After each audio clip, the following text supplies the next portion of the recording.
Bonjour mesdames et messieurs, bienvenue sur ma chaîne. Alors pour cette vidéo, on va s'intéresser au futur sommet des BRICS et en ce qu'on en dit et à ce que les Occidentaux, ou en tout cas les peuples d'Occident ne voient pas, c'est que ailleurs dans le monde est en train de se construire une alternative à leur hégémonie et que leurs dirigeants leur cachent ça pour le moment, mais qu'ils vont se réveiller en découvrant qu'ils ne sont plus les maîtres du monde et que leurs dirigeants ne sont pas à mesure de maintenir tous les privilèges auxquels ils bénéficiaient jusqu'à maintenant.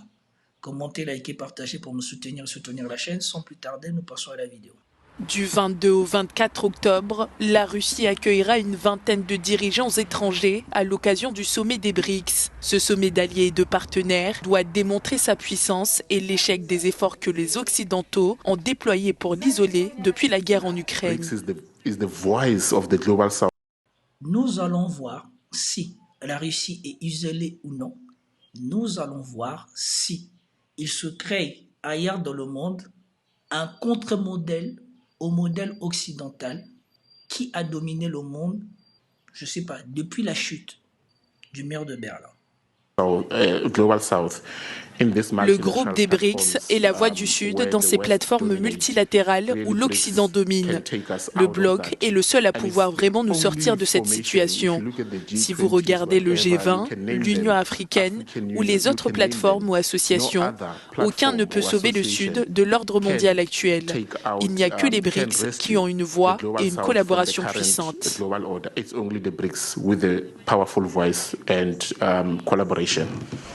Et donc, vous attendez ici, c'est que ce représentant de l'Afrique du Sud nous dit, il a bien conscience que les différentes plateformes ou sous-plateformes de l'ONU ou sous-plateformes du G7 ne sont que des laquais qui travaillent ou en tout cas qui ne peuvent pas s'opposer à l'Occident.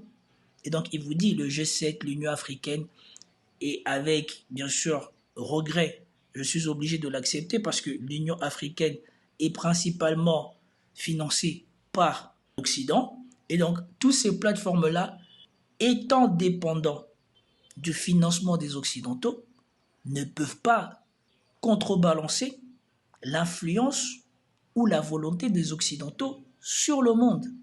Et ici, on vous dit que, sauf l'Union des BRICS, l'Assemblée, la plateforme BRICS, elle est la seule qui ne contient pas de membres occidentaux, ne reçoit pas de financement des Occidentaux et ne fonctionne pas sur les valeurs, soi-disant valeurs des Occidentaux. En plus des dirigeants étrangers, le secrétaire général de l'ONU, Antonio Guterres, devrait participer à ce sommet, selon le Kremlin. Et j'aimerais revenir, entre parenthèses, à une vérité, parce que ce qui maintenait ou ce qui maintient l'hégémonie de l'Occident, c'était de faire croire que l'ONU était un endroit où tout le monde pouvait s'exprimer et que les préoccupations du monde allaient intéresser tout le monde. Mais ce qui se cachait surtout derrière l'ONU, c'est que c'était principalement les pays du G7, ceux qui avaient le plus d'argent, qui finançaient l'ONU. Mais là aussi, nous sommes en train de rentrer dans une alternative, comme l'a dit Vladimir Poutine ici, dans BRICS Business Forum, dans le forum de business des BRICS. Écoutez ce qu'il dit. Le produit intérieur brut commun des pays des BRICS est supérieur à celui des pays du G7. C'est ce qu'a affirmé le président russe Vladimir Poutine lors d'une séance plénière du Forum des entreprises de l'organisation. Ce rassemblement est organisé les 17 et 18 octobre à Kazan, en Russie. Le PIB total de l'association s'élève à plus de 60 milliards de dollars. Et sa part totale dans le produit mondial brut dépasse avec confiance les indicateurs correspondants du groupe dit du G7 et continue de croître. Ceci est une mauvaise nouvelle pour les Occidentaux parce que ceci est en train de sonner le glas de toutes les institutions financées par les Occidentaux où leur politique, leur volonté est prépondérante. Parce que, comme on dit, l'argent c'est le nerf de la guerre, les autres ne pouvaient pas s'opposer à eux, parce que de toute manière, si les Occidentaux retiraient leur financement, eh ben, l'organisation ne pouvait plus fonctionner. C'est le cas pour la CPI. Mais au fur et à mesure où ces pays d'Occident ne sont plus ceux qui font le plus d'argent et que cette donnée-là est en train de basculer au monde de BRICS, de plus en plus, les BRICS vont soit supplanter les Occidentaux dans le financement de ces institutions, soit en créer les leurs qui fonctionneraient avec leur financement et donc qui viendraient faire contrebalance au pouvoir et à l'influence des Occidentaux. De toute manière, ce pouvoir, cette influence est adossée sur l'argent et nous savons que sur ce point-là, là aussi, il y a des alternatives qui sont en train de se mettre en place et que les Occidentaux sont de plus en plus en difficulté financièrement parce qu'ils se sont coupés ou ils sont en train de se couper du reste du monde à cause de ce qui se passe dans le Moyen-Orient qui a affiché leur parti pris à défendre leurs intérêts propres et surtout à se contredire sur le narratif qu'ils ont imposé dans le monde depuis 20 ou 40 ans, qui était la démocratie, la vie humaine et tout ça. Ils ont laissé Israël faire ce qu'ils ont fait à Gaza, tout le monde a vu, et donc plus personne ne croit au discours des valeurs des Occidentaux. Revenons à notre sommet, ou à notre futur sommet des BRICS. L'idée russe est que si vous créez une plateforme sur laquelle il n'y a que la Chine, la Russie, l'Inde, le Brésil et l'Arabie saoudite, de nombreux pays qui sont des partenaires vitaux pour les États-Unis ne seront pas prêts à s'en prendre à cette plateforme et à la sanctionner. La Russie disposera donc d'une grande marge de manœuvre et je pense que l'Occident travaille à huis clos avec ces pays pour essayer de les décourager de s'intégrer davantage. Et donc ici, on vous fait comprendre que les Russes ne sont pas stupides et comprennent bien que les États-Unis soient la tête pensante des Occidentaux, tout l'Occident marche dans l'intérêt des Occidentaux. Et donc elle ne va pas aller s'affronter à l'Occident toute seule. Et donc elle s'englobe autour d'elle des gens qui sont méprisés, qui sont maltraités par les Occidentaux. Et donc l'union fait la force. Et apparemment, ils ont réussi. La Chine est le leader économique de BRICS, la Russie est le leader militaire des BRICS. Et en s'entourant de toutes ces autres nations, désormais, il devient beaucoup plus compliqué aux Occidentaux de pouvoir s'en prendre et à la Russie et à la Chine. Parce que pour ça, ils ont besoin que les autres soient avec eux, comme on voit aux Nations Unies, comme on voit Israël avec l'intervention de Netanyahou au pupitre de l'Assemblée générale de l'ONU, qui est resté tout seul et qui a été boycotté par les autres pays. Le Premier ministre israélien Benjamin Netanyahou a été boycotté ce vendredi par une partie des diplomates qui ont quitté l'Assemblée générale de l'ONU à New York quand il est arrivé.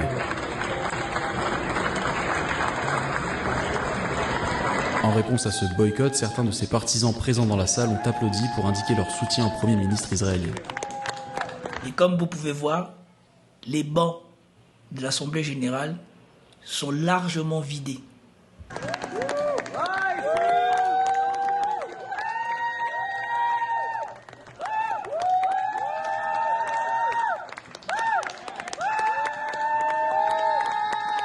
De son côté, Netanyahou s'est adressé à l'Iran dans son discours en indiquant que si le pays frappait Israël, Israël frapperait en retour. Concernant la Palestine, il a déclaré que le Hamas devait quitter la bande de Gaza.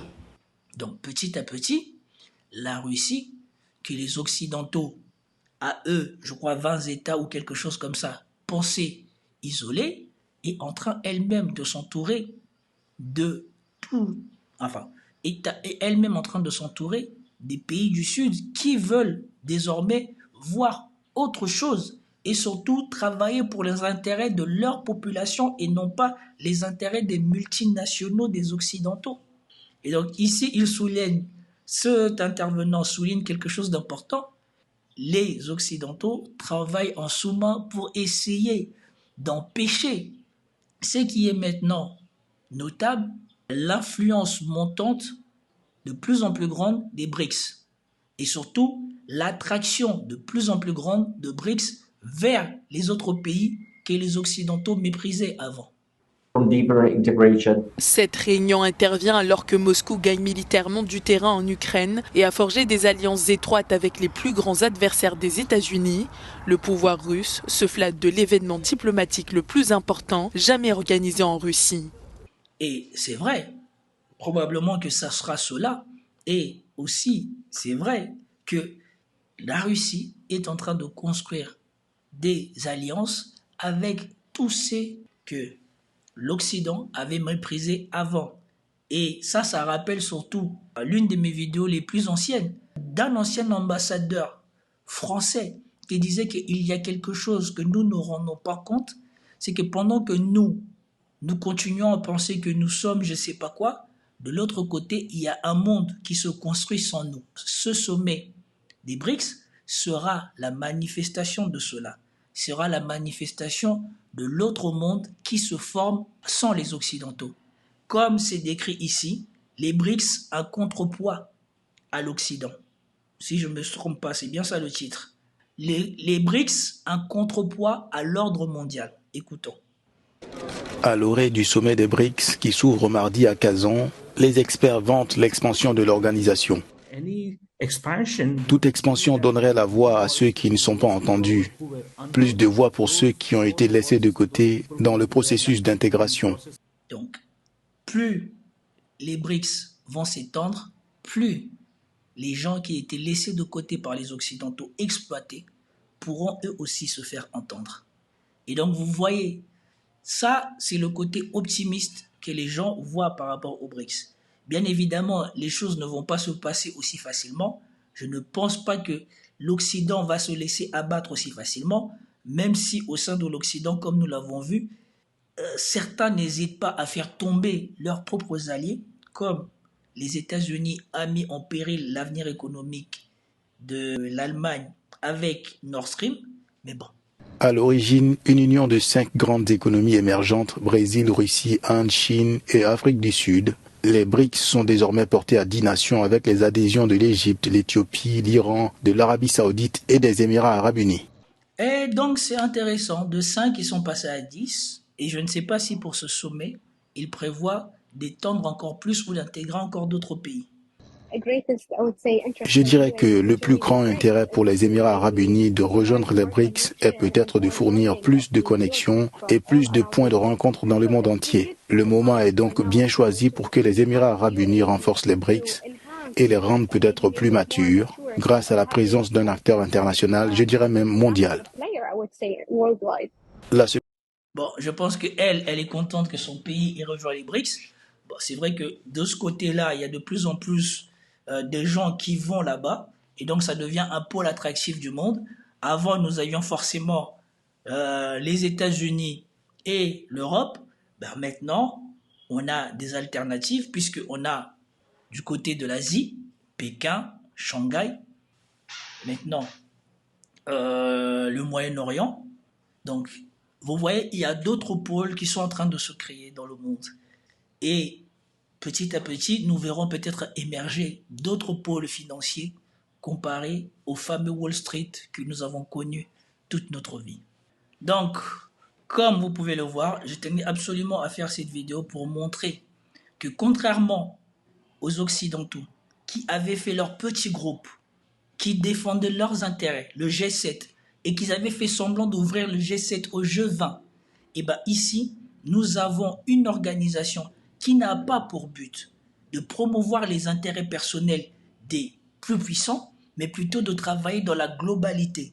Et donc, au fur et à mesure, nous allons voir cette alternative à la mondialisation sous influence occidentale telle que nous l'avons connue se redessiner.